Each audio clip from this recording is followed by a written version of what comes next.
to Daniel Rosehill Plus on YouTube. My name is Daniel Rosehill. This is a YouTube channel where I put the videos that don't fit onto my main YouTube channel, which you should absolutely check out, called Daniel's Very Random YouTube Channel. But let's talk today about a specific topic that I think is very important for creators, or really anybody using video, whether you're using video on behalf of yourself, like you're running something like a YouTube channel, or you're using video on behalf of a company or brand, and that is music licensing. Now, the whole subject of music licensing is pretty complicated. There's different ways to license music, and there's even licenses sometimes for the melodies of songs. In other words, not just that the song is licensed, but the actual arrangement of keys in that track is licensed. But starting at the kind of more basic turn being to use music that is actually licensed and legitimate, two types of license you're going to frequently encounter.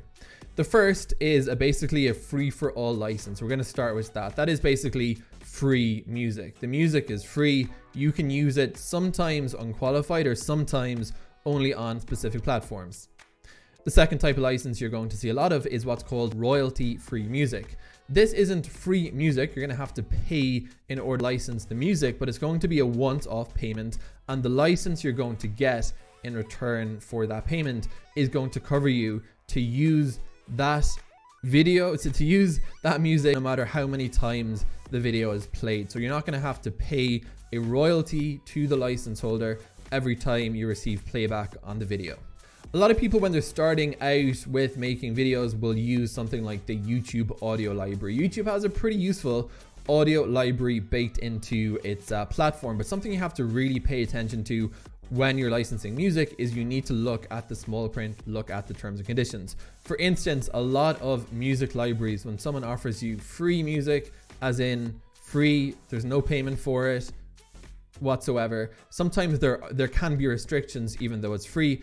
An example is the YouTube audio library. Sometimes you'll have a requirement for attribution, that you need to put a attribution tag into the video description, and sometimes you'll pick up free music from a website, but there are terms and conditions as to where you can use that music. It might say, well, this track, this orchestral arrangement is totally free, it's royalty free, and it's also completely free, but free for use on YouTube.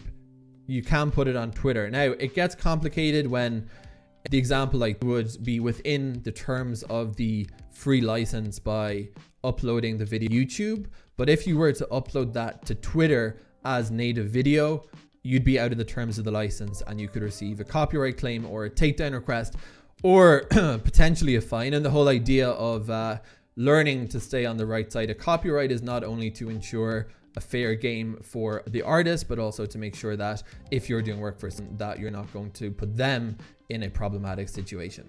So that's free music, and the example I gave was the YouTube audio library, where you don't have to pay for the music and there are no royalties.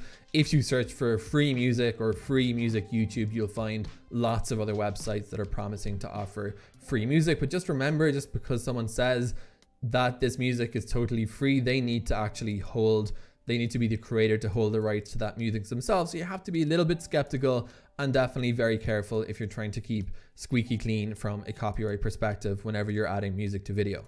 Just to go back to something I said earlier, the distinguishing factor between free music, no qualifications, the music is free, and royalty-free music, they are not the same thing. Free music, unqualified, means that you don't have to pay for it, and you don't have to pay to the rights holder every time it's played royalties. Royalty-free music typically only means the second of those things. You do have to pay a flat fee. An example of a licensing platform would be Lickd, L-I-C-K-D. They don't have a huge library. There's Epidemic Sounds. There's a few like them. And the way that works is basically you say, well, I like this song. I want to use this song in my video, whether it's a corporate video, a music video, what have you. And you're going to pay a certain sum of money to receive a license. And typically every shop's going to have its own licensing terms, but typically you're going to be able to use this in one video, right? So you pay for the license, you get to use it in this video, but that's what you pay is what you're going to pay. It doesn't matter whether the video receives 100 views or goes totally viral and receives 10 million views. You're not going to have to pay royalties each time to the rights holder, the artist, or more commonly a rights holder's organization.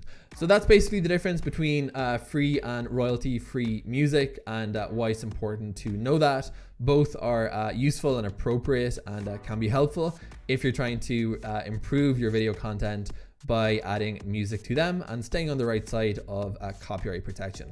Hope that was useful, helpful, and if you do want to get more videos, please consider subscribing to this YouTube channel.